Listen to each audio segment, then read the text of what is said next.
maka anak yang berketurunan atau anaknya itu hanyalah sesuai dengan angka yang disebutkan. Tetapi ketika saya lihat dari penanya di video itu menanyakan itu, bagaimana katanya Syekh kalau seorang mengatakan dengan jumlah ismiyah katanya itu menunjukkan mana hasar. Sama sekali di dalam terjemahan itu ya, saya tidak tahu apakah dia menjawab atau tidak, tetapi dalam terjemahan itu tidak ditanggapi pertanyaan dari penanya itu. Jadi Syekh Mahdi Rajai sama sekali tidak menanggapi bagaimana dengan teori yang telah ditulis oleh dirinya sendiri di dalam kitab Al-Muqibun.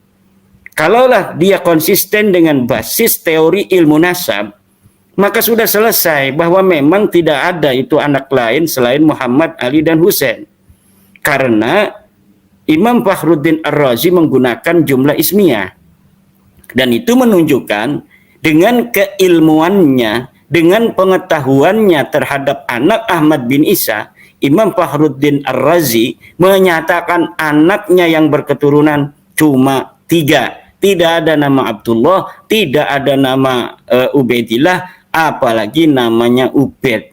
Tetapi kemudian kenapa ketika di dalam kitab yang dia tahqiq sendiri dengan menggunakan jumlah ismiyah, dia mengabaikan teori ahli nasab itu?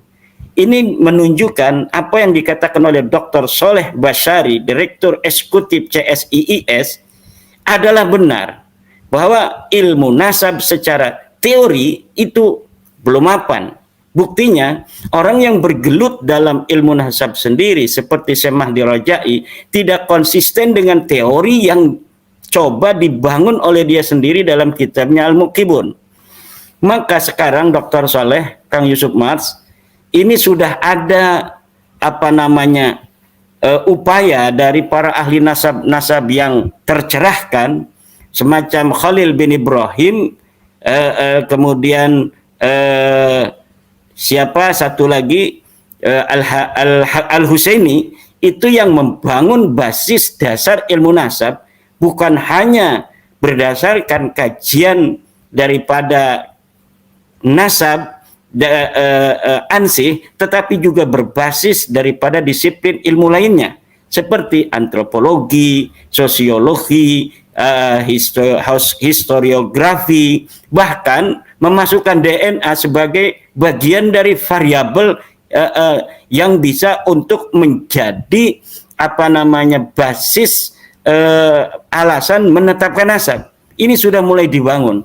Jadi insya Allah ke depan itu mungkin dengan adanya diskursus nasab Ba'lawi ini, Ba'lawi ini membawa barokah juga, bahwa kemungkinan besar kita akan mengalami revolusi teori ilmu nasab sehingga dia kemudian menjadi teori yang mapan di masa depan. Sehingga segala pengakuan-pengakuan Kang Yusuf Mas yang sebagai anaknya Bapak Presiden Jokowi itu akan dapat dihindari di masa depan. Karena kalau misalnya kita menggunakan anak Jokowi dalam mimpi ini 400 kemudian. Kalau misalnya semacam teori kemarin, Syekh Mahdi Rajai, kita akan diketawakan oleh anak-anak kita di masa depan. Bagaimana sebuah syuhra istifadah hanya membutuhkan 200 tahun, walaupun dia bertentangan dengan dokumen-dokumen sebelumnya, sebelum 200 tahun itu harus diterima. Nah ini sangat tidak masuk dalam logika awam saja tidak masuk ini, apalagi logika filsafat yang bisa untuk diuji di dalam meja ilmiah. Nah, kemudian mengenai alasan daripada Mahdi Rajai yang belum saya sedikit ulas, yaitu tentang bahwa alasan Syekh Mahdi Rajai bahwa jangan kita membayangkan zaman Ubaid itu seperti zaman kita.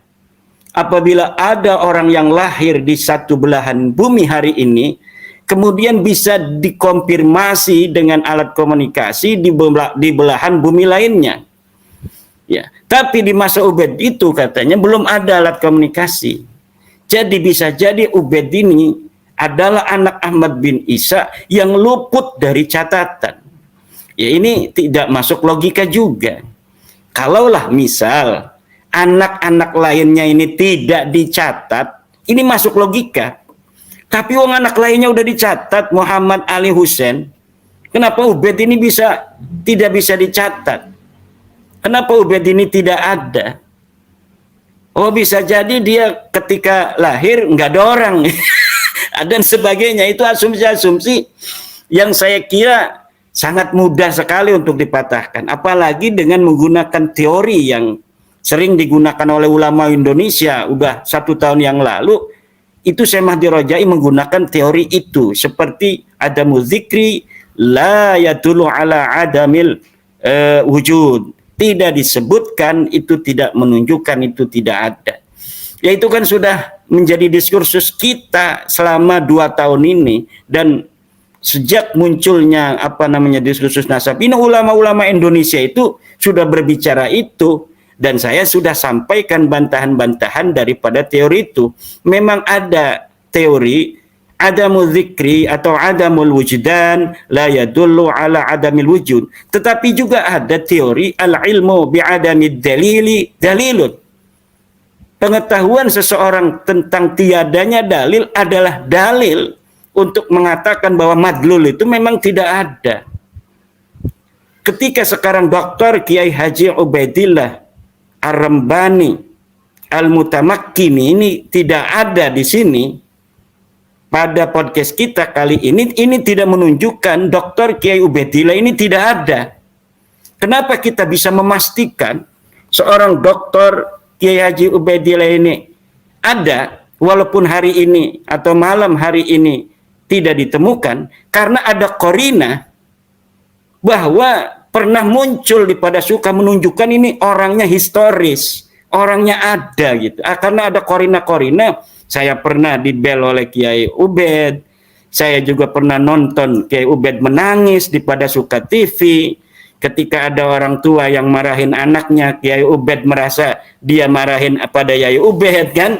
Itu adalah korina yang menunjukkan Kiai Ubaid ini ada orangnya. Nah, kalau misalnya Ubaid yang sana ya. Kalau tadi Ubaid Al-Mutamakkini. Kalau ini Ubaid katanya yang anaknya Ahmad bin Isa. Kenapa tidak disebutkan sebagai anaknya Ahmad bin Isa? Tidak disebutkan di dalam kitab itu bukan berarti menunjukkan orangnya tidak ada eksis sebagai anaknya Ahmad bin Isa. Tidak bisa itu. Itu pasti tidak ada. Itu pasti bukan anaknya Ahmad bin Isa. Kenapa? Sama sekali tidak ada qarinatun wadihatun tadullu ala dzalik. Tidak ada qarina sedikit pun yang jelas menunjukkan bahwa Ubaid anaknya Ahmad bin Isa. Tidak ada sama sekali. Tapi kalau Dr. Kiai Haji Ubaidillah Ar-Rambani Al-Mutamakkini ketika tidak ada malam ini di pada suka, yakin orangnya historis, yakin orangnya ada.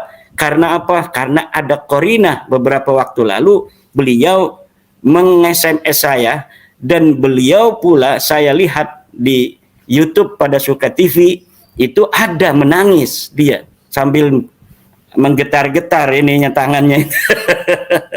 Lah, kalau Ubaid bin Ahmad bin Isa ini tidak ada korina sama sekali.